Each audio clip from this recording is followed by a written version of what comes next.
How is it going, guys? Mega Mike here, and welcome to Tega Tike Tuesday.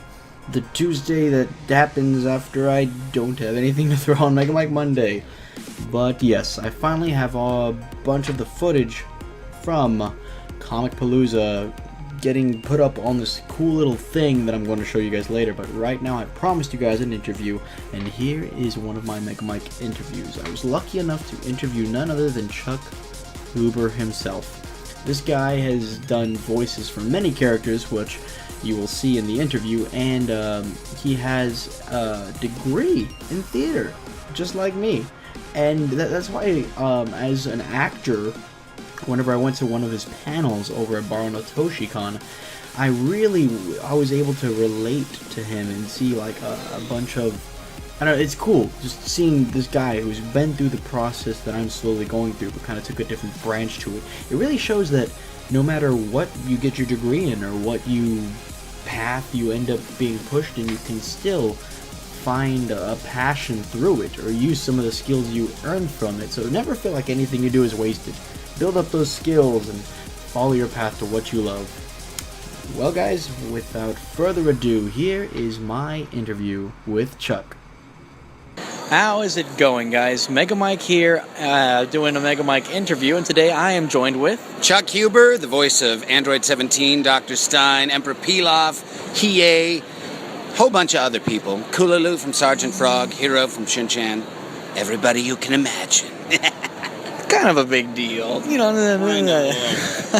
He will eat your soul. I will. So, first question, and you probably got this one a lot. What inspired you to become a voice actor? Well, you know, it's interesting because I was inspired to be an actor by my life. Like, ever since I was a little kid, I wanted to be an actor. And, like, becoming a voice actor, I had loved cartoons as a child and never really thought that it was something that you could try to do. I thought maybe you just had to be born into the building where they did that. And then I moved to Texas when I was, like, 27. I had a career in Chicago as an actor, and when I moved to Texas, a friend of mine came to rehearsals one day, and he said, "Hey, audition for this Dragon Balls thing. They're doing it over in Flower Mound." And I was like, "Dragon Balls? That sounds pornographic." And he was like, "No, it's Japanese anime." And I was like, "Definitely pornographic." And he was like, "No, it's totally cool." And so I went and auditioned for it, and this guy named Chris Sabat was like, "Hey, come on in, man. Audition for this thing." And I did it, and I thought, you know, like, honestly, I'd been through a lot of, like, serious production stuff up in Chicago, and I thought, I hope the check cashes, because I didn't think it was a real thing. I thought, like, it was guys trying to do something that wasn't going to be a big deal, and then it ended up being the biggest deal of my career, which is a lesson to you, children. Always treat everybody the same, except your girlfriend. Treat her better. There we go. You heard it here on the Mega Mike Show. All right, question number 2. I'm going to throw you for a little bit of a curveball here. All right. Of all the characters that you have voiced, which one would you want to spend 24 hours hanging out with, and what would you do? I'd do like a pub crawl with Hiro Nohara from Shin-Chan, and we would come back like Jaga Blaga. It would be kind of amazing. Only kind of.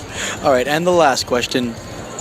In this line of work, has there ever been a moment where you could say that you've really felt like you've changed, like, one person's life? Like, tell me one moment where you always think of, where it's just real inspirational to you, that you always come back to. Well, that's the thing about this job, is that we are actors and we get to do our job, and it's important that the dub is good, but we really are just surfers on top of a wave of awesomeness that the Japanese create. So I always say that we get to be the Western sort of three-dimensional analog representation of these characters that the Japanese created for our American audiences to love. They love on us because they love the characters. It's not really, we're the beneficiaries of all that love, but in that quite often happens at anime conventions where someone will walk up with a letter that tells you about how their life was really difficult in junior high. They were made fun of, or they were beat up, or they were picked on, and the only thing that got them through the day was thinking of getting home to watch Yu Yu Hakusho or to watch Dragon Ball Z or whatever. Dr. Stein's insanity kept them from going insane, and you get letters that are honestly people who said, I was suicidal and your character saved my life. And you don't know how to respond to that except with humility. And that happens quite often. Probably every convention I'm at, I get a letter like that. So to everyone out there struggling, don't worry. It all sucks. Go watch anime and have fun. There it is, guys. You heard it here on the Mega Mike Show. Never give up on your dreams. Anything you pursue can inspire others. So thank you so much, Chuck, for joining us on the Mega Mike Show. And as always, guys, tune in next time to the Mega Mike Show. Yay!